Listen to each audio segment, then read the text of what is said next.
You ask Tiger to solve. This deals with linear equations with one unknown.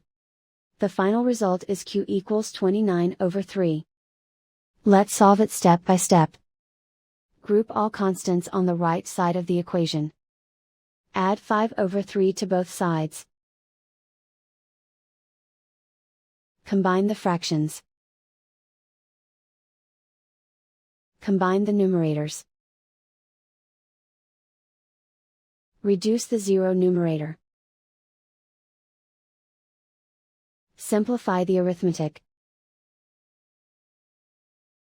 Convert the integer into a fraction. Combine the fractions. Combine the numerators. And so the final result is q equals 29/3.